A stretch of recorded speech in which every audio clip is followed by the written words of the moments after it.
Hello everyone, welcome back to the channel. I'm back here, Team Toyota of Princeton, to check out this brand new 2024 Toyota Corolla SE Hybrid with all-wheel drive in midnight black metallic paint with a sport cloth interior, or what Toyota calls a sport fabric interior. Now we're going to check this out, see what this Corolla is bringing to the compact sedan hybrid market for the new year. So let's dig in. Front end of this Corolla SE Hybrid with the all-wheel drive, we have the blue and chrome Toyota hybrid badge on the hood. We have the midnight black metallic with the gloss black up front on the grille. That's a lot of black. Let me know how you like this monochromatic murdered out look on the Corolla SE. Now, lighting wise, all LED up front. We have LED headlights, LED daytime running lamps, LED turn signals. Looks good. I love the sleekness of the headlight housing on this Corolla. Looks very, very cool, especially the way those daytime running lights swoop right around in almost into the center of the grille area. Now, as we come around to our wheel and tire setup on this Corolla, what we're looking at is what Toyota calls a graphite 18-inch machined aluminum alloy wheel, Toyota badge on the center cap, standard brake and rotor package. Now these 18-inch wheels are wrapped in Yokohama Avid GT all-season tires, 225 on the width, a 40 series sidewall, 18s, all four corners, all-wheel drive. As we pull on out, again, all black, no chrome anywhere on this Corolla SE Hybrid. Let me know what you feel, how you feel about this murdered out look here. As we move on in, we are color matched on the side view mirror with LED turn signals, color matched on the front and rear door handle. Down below is the only chrome on the back door, the all-wheel drive badge. Up top, color matched roof, shark fin antenna, no sunroof. Rear end of our Corolla SE Hybrid, I do like the deck lid spoiler coming off the top, the hybrid Toyota badge in the middle, Corolla on the left, SE Hybrid on the right. Really nice smooth out rear diffuser area with twin pipes coming out the right side. On the back here though, we look like we got standard lighting all the way around on the rear. But again, I think it's a really good looking SE version of the Corolla in this hybrid format. We are under the hood of this 24 Corolla SE Hybrid with all-wheel drive. And what are we looking at for a power plant? We have Toyota's 1.8 liter inline four-cylinder hybrid engine mated to an electronically controlled CVT transmission. It's also mated up to a 207 volt lithium-ion battery pack to get that hybrid drive for the electronic all-wheel drive. We also have sport tuned suspension in here as well. 138 horsepower, 158 pound-feet of torque, MPGs 47 in the city, 41 on the highway, 44 combined. The engine's minimum octane rating is 87, so you can run this on regular unleaded gas. Before we get back to the review, I did want to let you know that Team Toyota of Princeton is providing Shabby's Ride subscribers with special pricing on this Corolla Hybrid or any other Corolla they may have on the lot for sale. In order to unlock that special pricing, you have to do three things. Number one, subscribe to the Shabby's Rides YouTube channel. Number two, call Team Toyota of Princeton at the number on the screen below. And number three, give them the promo code to unlock that special pricing. Now, let's get back to the review. All right, before we get into the interior, you're going to want to know, Mike, I'm loving this Corolla Hybrid. Now, I saw your video last week on the Camry XSE Hybrid, but 40 grand is too much money for me. I don't need that much room. This Corolla looks really good. What am I going to have to lay out to get into one of these SE all-wheel drive hybrids? Be great for me living up in the Northeast. All right, here we go. MSRP base for the 24 Corolla Hybrid SE all-wheel drive is $27,140. Now, this vehicle has a few options. So we have to add in $289 for the all-weather floor liner package. We have to add in an additional $155 for the door edge guards an extra $89 for the rear bumper protector, and an extra $150 for the mud guards.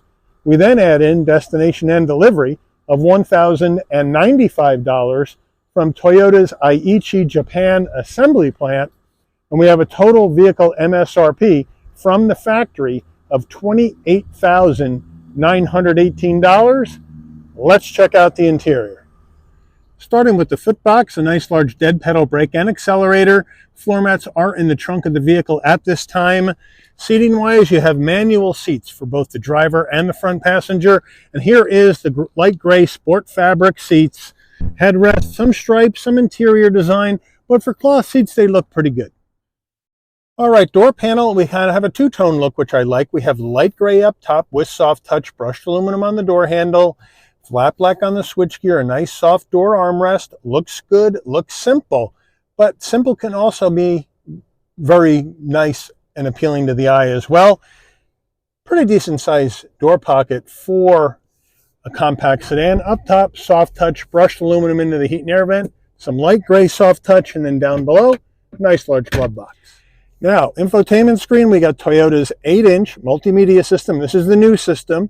Unlike in the Camry XSE hybrid we saw last week, they had to have the older system, but to get the nav to work in the car, it's a subscription service.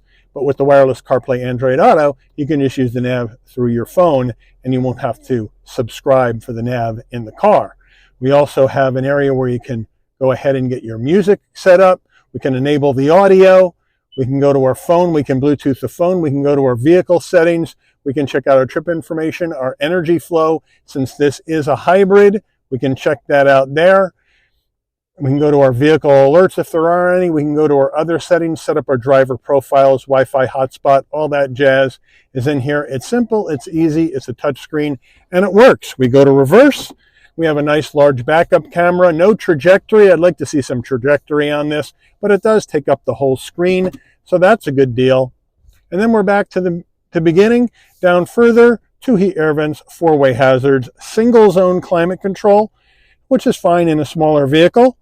No problem. Down below, we do have an area to store your phone or whatever else you may want to store down there. I'd like to see this rubber though. It's all plastic and things are going to slosh around. Here we go with a USB-C down there. Looking at our gear shift, nice leather gator with stitching. It's going to take you through this electronically controlled CVT. Here are the drive modes and EV mode. So that's cool. Then we come down further, flat black auto vehicle hold, electronic emergency brake, 2 cup holders. We have our Corolla key fob, lock, unlock, pop the trunk, panic button on the back. Should say Corolla back here, but it doesn't. And then center armrest, nice and soft with the red stitching, which is a nice touch. You open that up there and you get a 12-volt and a USB-C. Corolla steering wheel, nice leather wrap steering wheel, nice 10 and 2 notches, Toyota badge on the horn button, some brushed aluminum to lift up the wheel. Round bottom wheel, but it's not bad getting in and out. It's a little tight because it is a compact car, so it might be nice to go flat, especially on the SE. Let me know what you think. But on the left, you got your telephone voice commands, your volume, and the controls for the digital portion of your dash.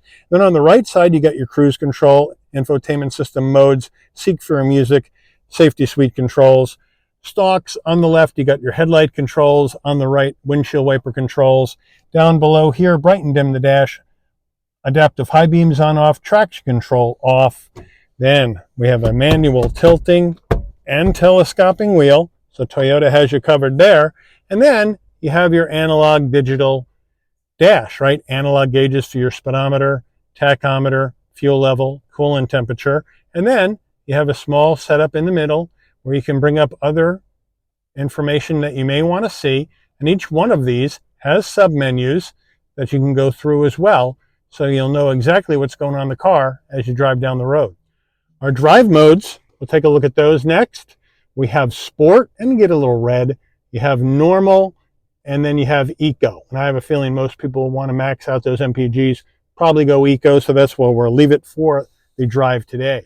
Overhead console, if you want your lighting to come on and off when you open and close the door, this button that says door is pushed in and left in. Open the door, lighting comes on, looks like LED. Close the door, the lighting will dim out. Here's our SOS button in case there's an emergency on the road. Auto dimming rear view mirror. We have our sun visor with vanity and an LED light. Does it slide? No, but you do have an extension. And if you want to open a trunk, it's down by your foot. Getting in the back seat of this Corolla SE Hybrid. Pop on in. Watch your head. Low bridge. This slopes back and it's quite low. You're going to crack your head if you don't duck. 5'11". I have enough headroom, shoulder width room, and knee space. All cloth all the way down. No seat pocket behind the driver or the front passenger. I think we need one at least behind the front passenger. In the back here, you have 2 USB-Cs for connectivity. No heat and air vents, but I do have some lighting back here. Rear door panels. Got the same vibe, however, we have hard black plastic up on the top of the door instead of soft touch. So here's our front door panel. Here's the rear door panel, looking the same, minus the brushed aluminum trim, but we still have a fairly soft armrest. In the back, the cloth seats look good, nice and comfortable for base seats. And then we do have an armrest, super soft, 2 cup holders. So they got you covered back here. But once you get in this Corolla, it's pretty comfortable back here, but if you're a tall person, you're going to be compromised. Getting in the trunk of the Corolla, you can pop it from the key fob or from the foot box or come to the back. Right underneath the Toyota badge, there's a button. Push it and just lift up. Once you lift it up, a nice wide opening, 13.1 cubic feet of cargo space in the trunk of the Corolla. Not bad. These are the all-season mats. We have the all-season cargo mat right here. Underneath here, we can lift this up, and we do have some tools, but we do not have a spare. We have a fix-a-flat, so that's a shame. But overall, it's a nice large area. Now, if you need more room and you don't have anybody in the back, you can fold the rear seats down. But doing that, there's knobs right over here next to the center armrest. That's right. You push them down. It's going to tell me I need 2 hands for this. Ah, there we go. There's one. Should be a little bit easier. They're probably a little stiff. They probably haven't been down yet. This car just got delivered. And then we can go over to the other side, push the button down, and pull it forward. There we go. And now, with the rear seats down, the opening's more narrow. But if you got some larger items, you're all set. So it's a good use of space here in the back of this compact sedan. Toyota window sticker, we'll zoom on in. Here's the Corolla Hybrid for 2024. Safety ratings, fuel economy estimates, standard equipment on the left, options on the right.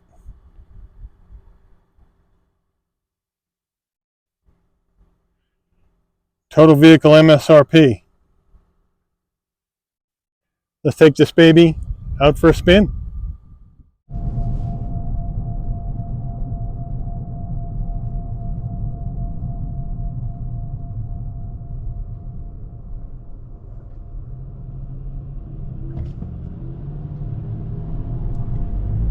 All right, so now we're rolling down the road in this 2024 Corolla SE Hybrid with the electronic all-wheel drive, and it feels good. I mean, it's a smaller vehicle than the Camry, but if you're looking for the Camry's combined driving in the hybrid XSE we saw last week was 44 miles to the gallon. That was almost $40,000. Now this vehicle is almost $29,000, and we have the same 44 miles per gallon in combined driving estimate.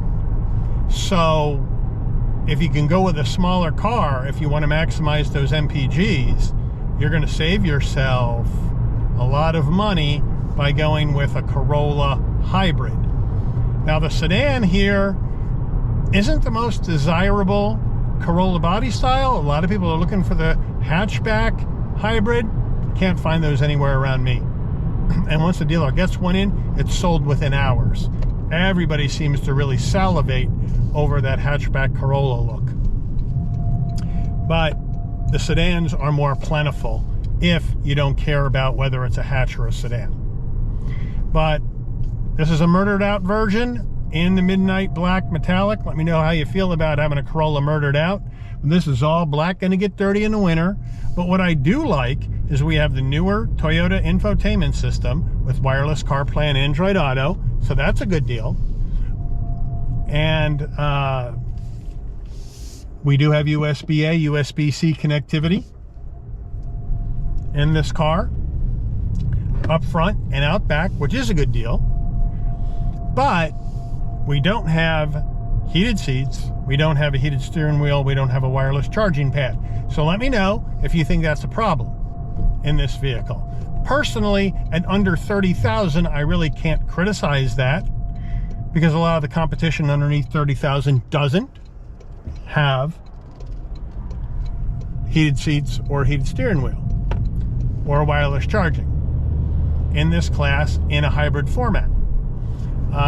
So I really can't criticize that, but let me know if that's something you would want in this car, or if it doesn't matter because you're after the big MPGs and the lower MSRP to get into one of these. So let me know about that. But as far as the way the visibility is, great visibility out the windshield, side glass, side view mirror, rear window. Downside is no blind spot monitoring, no cross traffic alert. You need an option for that in the Corolla, and this doesn't have that option. So you are going to get the lane keep assist, but you're not going to get blind spot monitoring or cross traffic alert unless you option that in, and this one doesn't have it. I don't like that. I think even these smaller cars, we should have blind spot monitoring and cross traffic alert standard. It's important. Now, you should always look before you change lanes. So having the blind spot monitors, you know, doesn't absolve you from looking to make sure nobody's there. But it is a nice backup plan in case you look and you don't see anybody, but that light is on. Just saying. But as we come down the road, it drives well, it's well damped, the steering is nice. We are in the SC, which means we have the Sport Tune suspension, so our steering's a bit tighter, it's a bit firmer to the feel, but that's fine with me. I like the way that feels. As we come down the road here, we're going to make a turn to the left, see how she goes. And it stays planted through the turn very nicely. No problem. You can see why we got the GR Corolla made out of this platform, because the base platform is really good. It's really flickable. It's a fun little car to drive, even though we are in the economical platform, or drivetrain, I should say, in this Corolla. Feels good, drives good, and that's all you need. You got room for rear seat passengers, you got room for gear. So if you don't need a mid-size sedan, you can go with a Corolla in the compact sedan with these big hybrid MPG numbers. I think it's an awful attractive entry point into a hybrid vehicle, because hybrid vehicles are very hot right now. They are in demand, and people want to see these and want to drive these, and they want to own these right now rather than jumping with both feet into a full EV, let's say. But now we're going to come down here and we're going to do a turning radius test. Now on the Corolla, we're looking at 17.8 feet on the turning radius, which is a pretty good number for a compact sedan. So here we go. And it just whips right around, no problem. And the all-wheel drive is going to help get the power to the ground. Now, we don't have a lot of power in here because the 138 horsepower that I quoted is gas engine plus electric. A gas-only engine horsepower is only 96 in here. So here we go. In 3, 2, 1, feather in the gas because it's a new engine.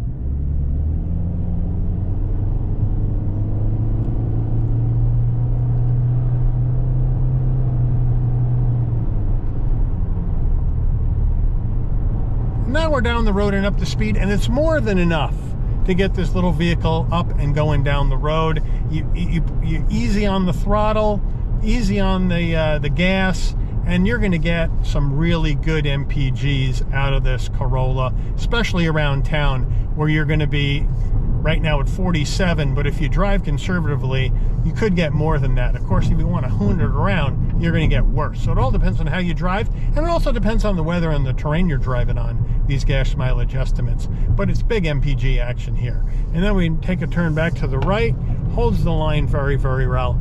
Really easy vehicle to drive here in this Corolla. Emergency stop in 3, 2, 1, and boom. Stops on a dime, no problem. And now, nice and straight, we take off.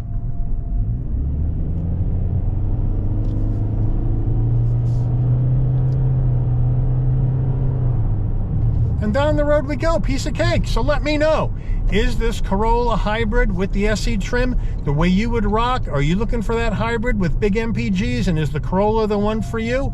Let me know what you think in the comments about this car, and whether or not this is kind of how you would want to rock in your hybrid sedan.